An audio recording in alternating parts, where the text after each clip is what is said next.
El mayor enemigo de Roma no era extranjero, era ella misma. Los cimientos del poder romano. Su política, ejércitos y gente eran su fortaleza y fuente de dominio. Pero tras bambalinas, esas mismas fuerzas estaban desgarrando silenciosamente a la República. ¿Cómo fue que un sistema que parecía construido para durar para siempre empezó a desmoronarse? Hoy en The Infographic Show explicamos la caída de la República Romana. La República Romana inició en 509 a.C., cuando los romanos derrocaron a Lucio Tarquinio el Soberbio, considerado un rey cruel y arrogante. Crearon un sistema de magistrados electos, concentrando el poder en 2 cónsules anuales y un senado, compuesto enteramente por patricios, la élite hereditaria de Roma, los oligarcas, los plebeyos. Al inicio, la gente común en Roma no tenía voz, pero tras siglos de protestas, los patricios compartieron el poder. En 367 a.C., los plebeyos podían ser cónsules y sus tribunos vetaban leyes opresivas. El genio de Roma era su equilibrio. Tenía 2 cónsules que podían cancelar las órdenes del otro. Senado de 300 miembros vitalicios controlaba todo en secreto, y asambleas ciudadanas aprobaban leyes y elegían magistrados. Al menos en teoría. En la práctica, los votos estaban amañados, así que los ricos hablaban primero y el resto casi no importaba. Los censores clasificaban a los ciudadanos según riqueza y moralidad, asignando impuestos y servicio militar. Los ricos luchaban en el campo de batalla, no por necesidad, sino por ambición. Así demostraban lealtad y ganaban poder. Jueces, contadores y funcionarios ocupaban cargos menores y ascendían al Senado. Era una república perfecta en teoría, contrapesos, sin tiranos. En realidad, estaba amañada para unos pocos y esa tensión acabaría destruyendo la república. En ese momento, la antigua ciudad-estado de Roma se volvía muy rica. Su riqueza aumentó por adquirir territorios y recibir pagos de extranjeros. Los perdedores subyugados pagaban una especie de impuesto, un tributum o tributo, y a veces el stipendium, una indemnización por el costo de que Roma los derrotara.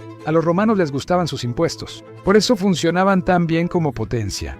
Eran organizados y usaron ese dinero para construir una gran sociedad. Los romanos reemplazaron a los griegos como potencia dominante del Mediterráneo en el siglo III a.C., conquistando el sur de Italia y la Magna Grecia. Iban rezagados en cultura frente a los griegos, pero pronto adoptaron su ciencia, filosofía, arte y medicina. La victoria militar fue rápida.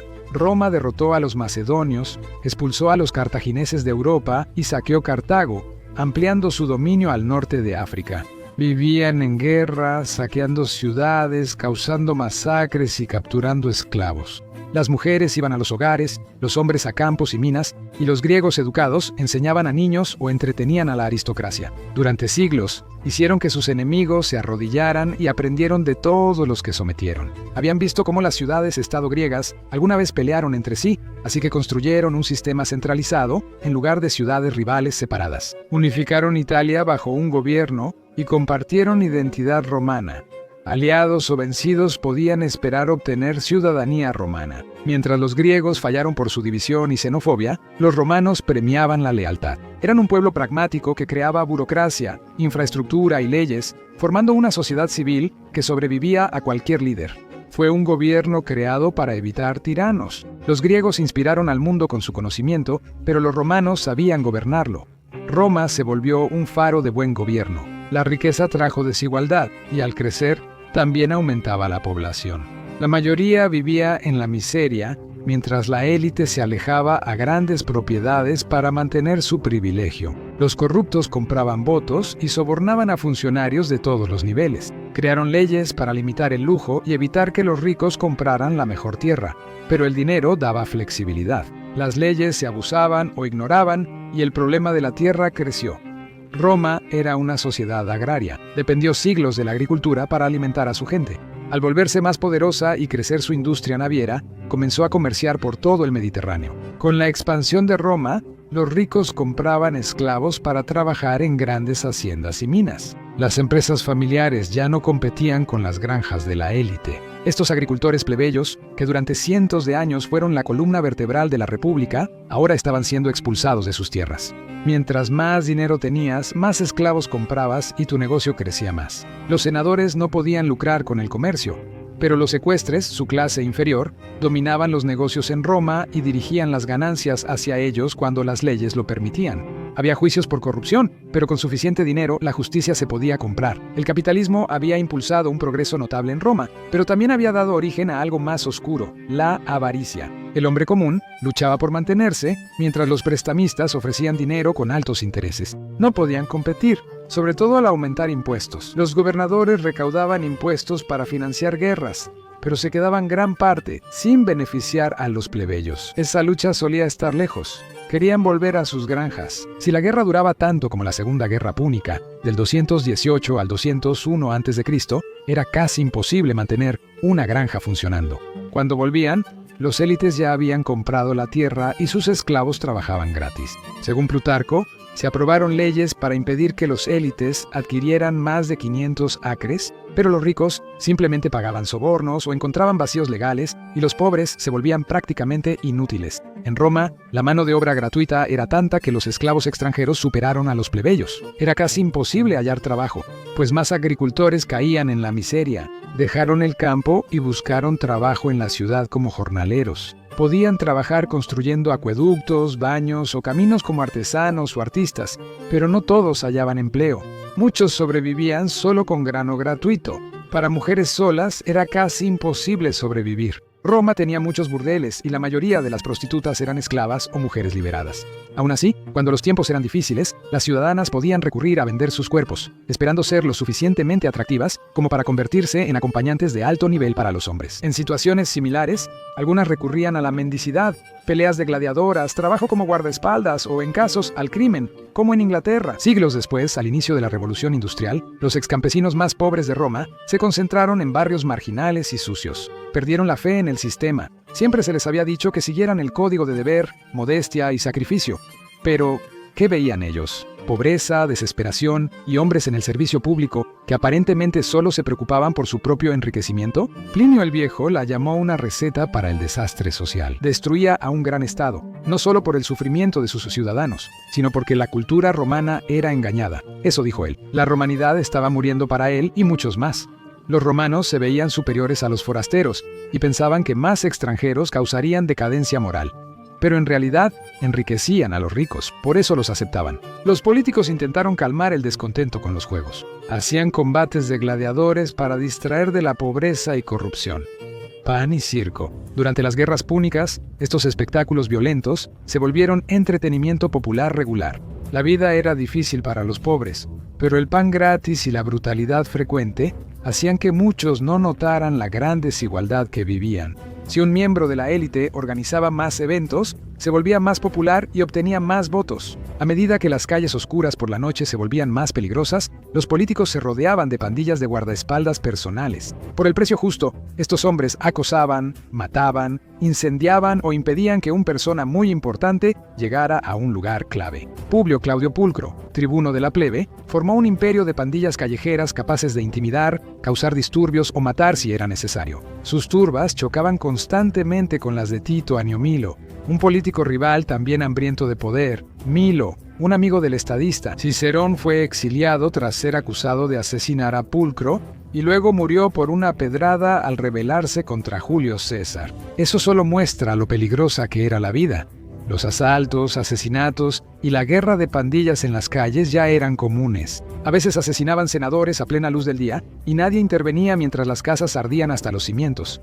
Luego siguieron disturbios. En el distrito de Suburba, el principal barrio pobre de Roma, ladrones, carteristas, asaltantes y estafadores hacían la vida miserable para los pobres. Con el aumento de la desigualdad, también crecieron los crímenes por pobreza. Roma tenía mucha riqueza, pero las muertes por desesperación y las peleas por comida o deudas eran muy comunes. Tampoco había una fuerza policial. Para todos los que no podían pagar protección, era sálvese quien pueda. Estas personas indigentes llegaron a ser conocidas como los proletari. No poseían nada o casi nada. Lo único que podían darle a Roma eran sus hijos.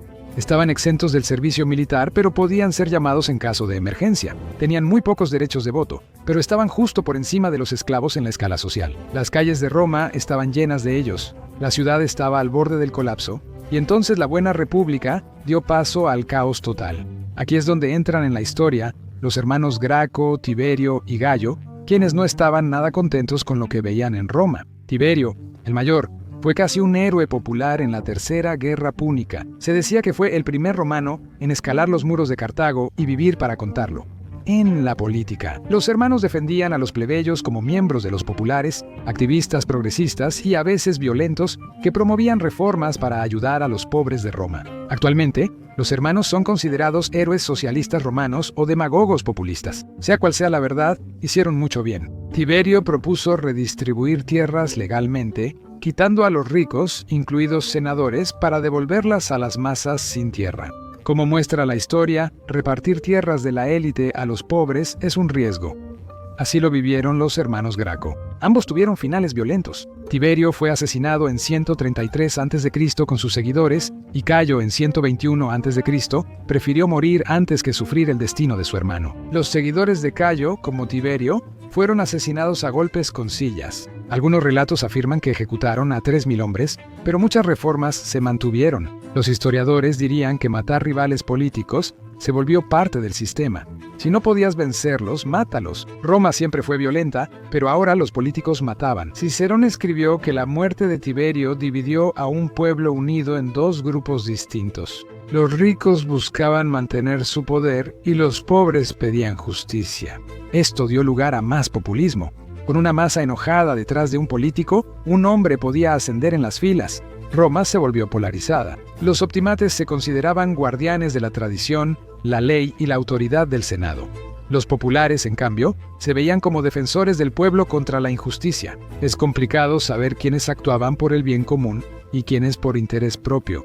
Probablemente fue un poco de ambas cosas, y algo es seguro: la división terminaría mal. Mientras tanto, la producción de grano de Roma se veía afectada por sequías y plagas. Y en Sicilia, una de las principales fuentes de grano. Hubo una revuelta de esclavos, la Primera Guerra Servilia. Gracias a Gayo Graco, ahora había graneros estatales que aseguraban que los pobres pudieran obtener comida en tiendas del Estado. Implementó leyes más humanas para el reclutamiento militar, pero después todo cambió. Gayo Mario era un general brillante y ambicioso en el año 107 a.C.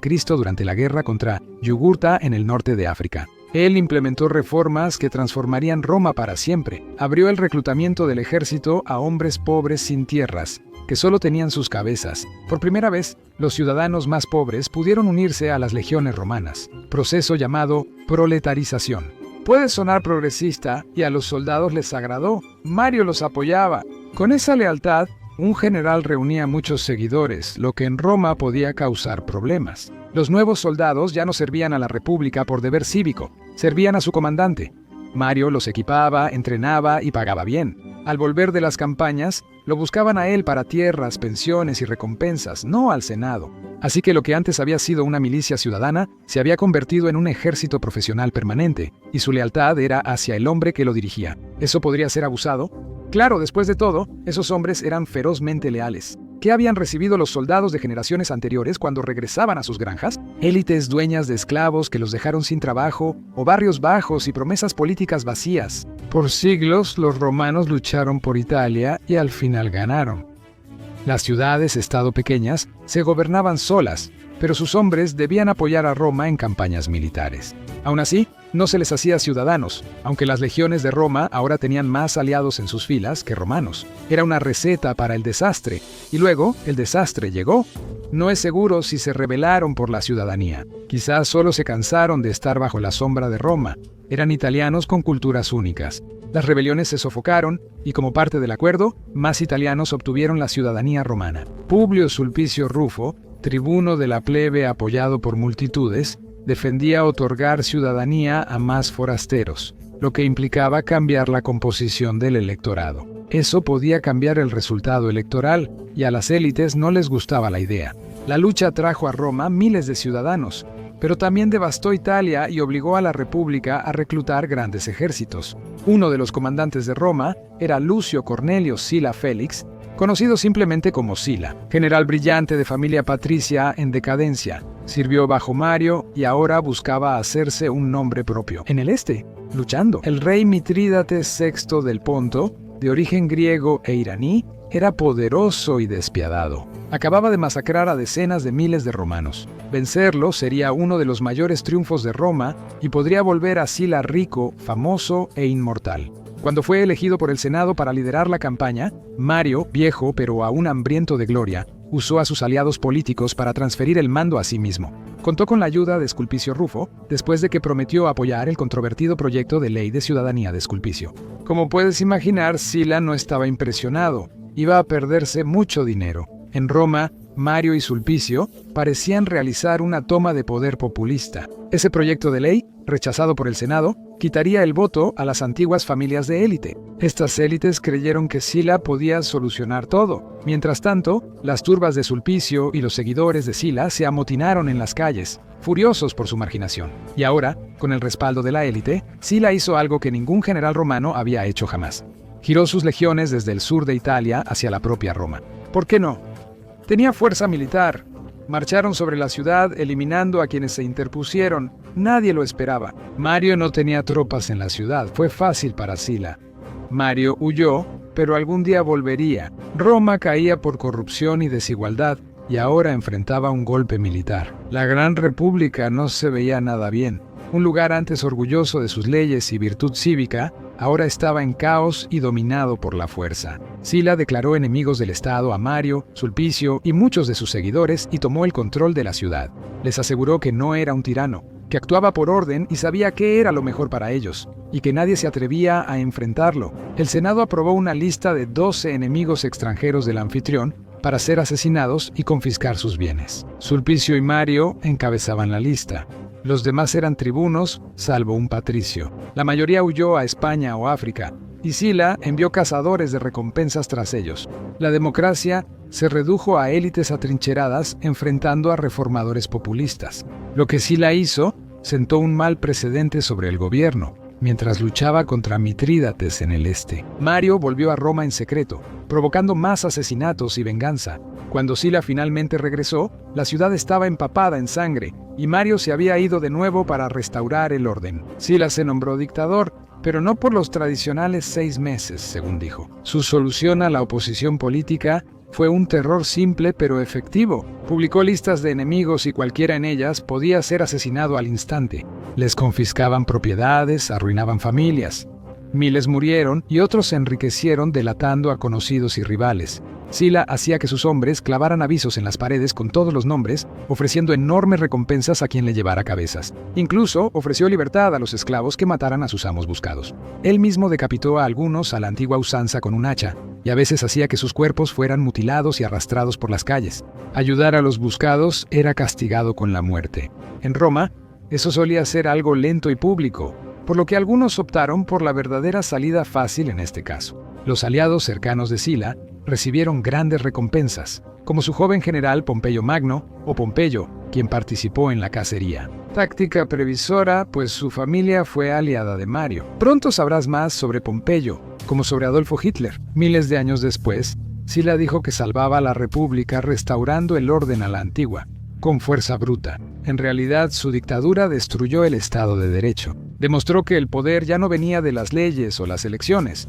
sino de quien tuviera el ejército más grande. Cuando Sila murió en 78 a.C., dejó una república que aparentaba estar restaurada, pero estaba podrida por dentro. Sus reformas habían fortalecido al Senado y silenciado a los tribunos. Pero el costo fue un basurero de resentimiento esperando explotar. En este caldero de amargura llegó otro hombre que prometió mejorar. Marco Emilio Lépido, uno de los antiguos aliados de Sila, quien de repente descubrió su conciencia o más probablemente su ambición. Como cónsul, Lépido pidió revertir las reformas de Sila, devolver tierras confiscadas y restaurar el poder a los tribunos de la plebe. Alegaba defender los derechos del pueblo, pero realmente buscaba el apoyo público a su favor. Pensaba que podía convertirse en el nuevo hombre fuerte de Roma. El Senado no le creyó, lo llamaron traidor y volvió a estallar la guerra civil. El ejército de Lépido en Etruria fue vencido por Pompeyo el Grande. Lépido huyó al norte y murió poco después. Roma seguía siendo un desastre, pero ahora Pompeyo era un héroe nacional, un salvador de Roma, otro más. Tenía que averiguar cómo restaurar el orden, así que recurrió a quien los historiadores suelen llamar el hombre más rico de Roma, Marco Licinio Craso. Fue general bajo Sila y le fue muy bien mientras él era dictador. Como especulador, compraba propiedades de proscritos desafortunados. Pero Craso también era ambicioso y sin duda se hizo de un nombre propio. Fue él quien lideró los ejércitos contra Espartaco en la Tercera Guerra Servil, y fue implacable al llenar la Vía Apia con 6.000 esclavos crucificados. Los rebeldes, gladiadores que entrenaron a miles para combatir a Roma, lograron victorias por un tiempo, pero Craso triunfó. Para la gente, él era un héroe según los estándares de hoy, un multimillonario que podía pelear. Ahora, Roma tenía dos héroes, Craso y Pompeyo, y no se llevaban bien. Pompeyo finalizó la revuelta de los esclavos al llegar con sus legiones y dispersar a los rebeldes, aunque el esfuerzo principal fue de los hombres de Craso. Cuando él y Pompeyo volvieron a Roma, buscaban recompensas y altos cargos. En 70 a.C., ambos fueron cónsules, restaurando el poder de los tribunos y reformando los tribunales. Al Senado no le gustó, pero era demasiado débil para hacer algo al respecto. Y había otro jugador en este juego de política de poder que se había hecho de un nombre: Julio César. Ambicioso, elocuente e intrépido, se volvía el mejor comandante. Trataba bien a sus hombres y exigía lealtad feroz. En Roma, un comandante que vencía a extranjeros y traía riquezas y gloria era apoyado. Roma dependía de estos hombres, pero al fortalecerse se volvían una amenaza. Todo por culpa de Mario y sus reformas. César nació en una familia noble, pero no rica. Su tía Julia estaba casada con Mario. Los César pertenecían a los populares, no a los optimates aristocráticos. Eso no era ideal para un joven, ya que Sila estaba en sus purgas, pero César solo era un adolescente y aún no llamaba la atención de Sila. Luego se casó con Cornelia, la hija de Lucio Cornelio Cinna, uno de los aliados más cercanos de Mario. Sila le ordenó a César: divórciate de ella o muere. César eligió una tercera opción: huir. Le quitaron sus propiedades, pero parece que Sila después se ablandó y dijo: déjenlo vivir. César advirtió: ¿era otro Mario en formación? Tras la muerte de Sila, César volvió a Roma y se hizo un nombre. Después de ser capturado por piratas y decirles que debían aumentar el rescate, más tarde los persiguió y los mandó crucificar. Como era buen tipo, les cortó el cuello y luego se volvió hombre del pueblo. Y para resumir la historia, se alió con Pompeyo y Craso en una alianza política secreta, ahora conocida como el Primer Triunvirato, y eso les daría poder sobre el Senado. A finales de los años 60, Roma volvía a fracturarse. El Senado seguía paralizado por disputas internas, mientras generales ambiciosos en las provincias formaban reputación y ejércitos. Pompeyo volvió de Oriente como héroe, pero no obtuvo del Senado recompensas para sus veteranos ni nuevas leyes sobre administración provincial e impuestos. Craso buscaba leyes para aliviar deudas de sus clientes, pero no lo logró. Y César, quería escalar más alto en el resbaladizo poste del poder romano, pero sin dinero ni conexiones familiares fuertes. Necesitaba aliados poderosos y no había nadie más fuerte que Craso y Pompeyo. Estos tres hombres no eran socios ideales. Solo compartían intereses y su alianza les beneficiaba. César sería cónsul y aprobaría las leyes de Pompeyo y reformas económicas de Craso. A cambio, ellos financiarían y apoyarían su carrera militar. Roma nuevamente parecía gobernada por hombres fuertes. La República ya no estaba siendo gobernada, estaba siendo dividida como botín. El Senado se había convertido casi en un espectador. Roma está en manos de generales y multimillonarios. Con el tiempo, la victoria de César en la Galia lo hizo leyenda. Derrotó tribus poderosas y cruzó el mar hasta la actual Gran Bretaña. Siglos después, los romanos avanzaron al norte hasta Yorkshire y construyeron el muro de Adriano para alejar a las tribus de la actual Escocia. César no logró obtener territorio permanente en Britania, pero llevar a sus legiones hasta ahí seguía siendo impresionante. En el primer desembarco en el 55 a.C., casi no sobrevivió, pero al año siguiente regresó. Con más hombres y un elefante de guerra blindado, venció tribus, aseguró esclavos, grano y tributos anuales para Roma. César fue celebrado en casa. Había escrito sobre nuevas tierras, pueblos y tecnologías que traerían gloria a Roma. Él vino, vio y conquistó. Ahora ganó territorio en lo que hoy es Francia, Alemania, Suiza, Países Bajos, Bélgica, Luxemburgo, Gran Bretaña y el norte de Italia. Se estima que luchó contra 3 millones de hombres de varias tribus. Un tercio murió y otro fue esclavizado, aunque los historiadores discrepan sobre sus victorias. La afirmación, que es discutida, es que él y sus hombres tomaron 800 ciudades y un total de 300 tribus diferentes. Decir que era admirado por el pueblo romano sería quedarse corto, pero con el poder viene un gran resentimiento. Mientras él conquistaba la Galia, Roma estaba en proceso de destrozarse a sí misma. El primer triunvirato estaba hecho trizas. Craso quería toda la gloria para él. Tomó la decisión muy imprudente de enfrentarse al Imperio Parto en su papel como gobernador de Siria. Pero los partos no eran fáciles de derrotar, y Craso no era como César o Pompeyo al liderar legiones. El resultado fue desastroso. Su ejército fue aniquilado en la batalla de Carras, una de las peores derrotas de Roma. Con la muerte de Craso, el triunvirato se desmoronó. Pompeyo, también genio militar, no disfrutaba ver a César volverse el principal influyente del pueblo romano. El Senado susurró de nuevo y acordaron que Pompeyo salvaría a la República y protegería sus intereses. Pompeyo se casó con Julia, hija de César, fortaleciendo su alianza, pero ella murió en el parto y el vínculo se rompió. Fue una jugada audaz, pero el Senado estuvo de acuerdo en que César necesitaba ser controlado. Mientras los políticos daban la orden, Roma se llenó de disturbios. César tenía gran apoyo político y popular. El Senado nombró rápido a Pompeyo como único cónsul, haciéndolo dictador en todo menos en nombres. Marchó con sus soldados hacia la ciudad y sofocó los disturbios una vez más. El Estado de Derecho se imponía por la violencia, no por el debate o los votos. Pompeyo aprovechó su cargo para aprobar leyes que limitaran a César y le pidió disolver su ejército y volver a Roma. Para César, eso parecía una sentencia de muerte. Se negó y fue declarado enemigo del Estado, pero estamos hablando de César. Se trata de un hombre que conquistó gran parte de Europa. La suerte estaba echada, afirmó. Rodarían cabezas. El 10 de enero del 49 a.C. sucedió un hecho que cambió la historia. César y su ejército cruzaron el río Rubicón, en lo que hoy es el norte de Italia. Llevó solo la Legio XIII Yamina, una de sus mejores legiones. Él no quería una guerra civil, ni Pompeyo, ni varios nobles. Pero César estaba entre la espada y la pared. La nobleza se había vuelto en su contra, y Roma era un gran pantano de corrupción. Había intentado negociar pidiendo las garantías mínimas para protegerse, pero se negaron. ¿Qué opción le quedaba realmente? Los senadores huyeron asustados mientras César avanzaba hacia Roma, igual que Pompeyo y su ejército, que dudaban poder contraatacar. Siguió una persecución implacable que acabó con la derrota de Pompeyo y su huida desesperada a Egipto. El rey Ptolomeo, XIII, hermano de Cleopatra, mandó matar a Pompeyo y le envió su cabeza a César como regalo. El plan falló.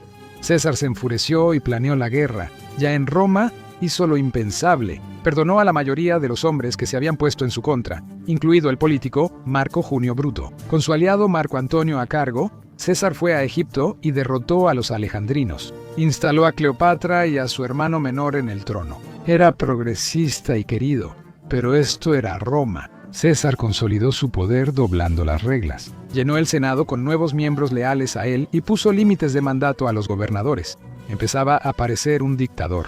Luego debilitó a los tribunos, algo poco propio de un hombre del pueblo.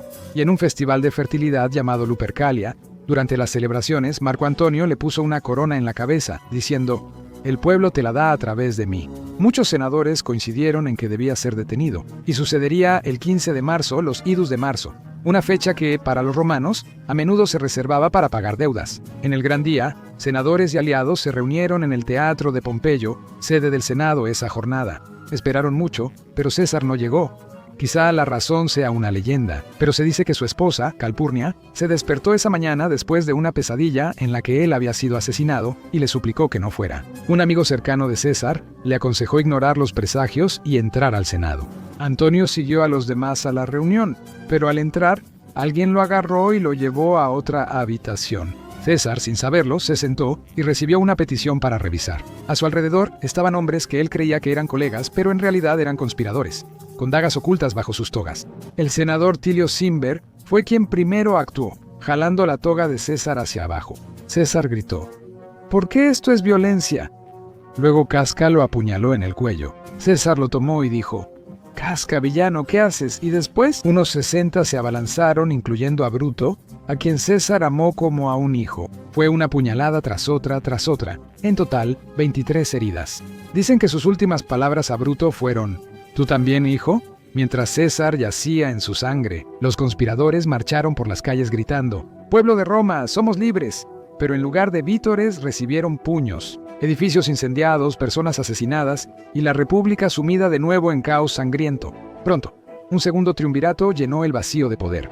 Marco Antonio, Lépido y el sobrino nieto de César, Octavio, juntos vencieron a los conspiradores y aliados y se repartieron la República Romana. Esa amistad no duró.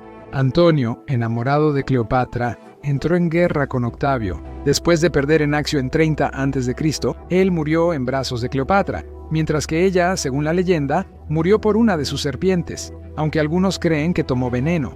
Lépido fue exiliado tras intentar tomar el poder, dejando a Octavio como líder supremo de Roma. La república había terminado por completo. Cualquier forma de democracia había desaparecido. Roma se había convertido en un imperio, y Octavio, ahora Augusto César, lo gobernaría todo. Mirando hacia atrás, la democracia había comenzado bien en Roma, pero luego se convirtió en un gran fracaso. Los primeros años del imperio fueron de paz, riqueza y expansión durante 2 siglos. Se detuvieron los asesinatos, las ciudades prosperaron y Roma llegó hasta Britania. Pero luego llegó la era de los tiranos como Tiberio, Calígula, Claudio y Nerón. Roma llegó a tener 70 millones de habitantes, 1/3 de la población mundial, y era el centro y maravilla del mundo. Después vino el declive, el caos y las hordas bárbaras que aprovecharon las luchas internas. La democracia romana pudo haber sido el mayor logro humano. Los ricos acapararon el poder, los pobres fueron olvidados y la gente se destruyó por ideologías y ambición corrupta. Todo inició con la desigualdad. Cuando ésta crece junto con la desesperación y violencia, hasta las naciones más grandes caen. La caída de la República Romana demuestra cómo la historia se repite, pero hubo un momento clave que marcó su fin. Mira lo que realmente sucedió el día que Julio César fue asesinado para ver cómo el líder más grande de Roma encontró su destino. O haz clic en este video en su lugar.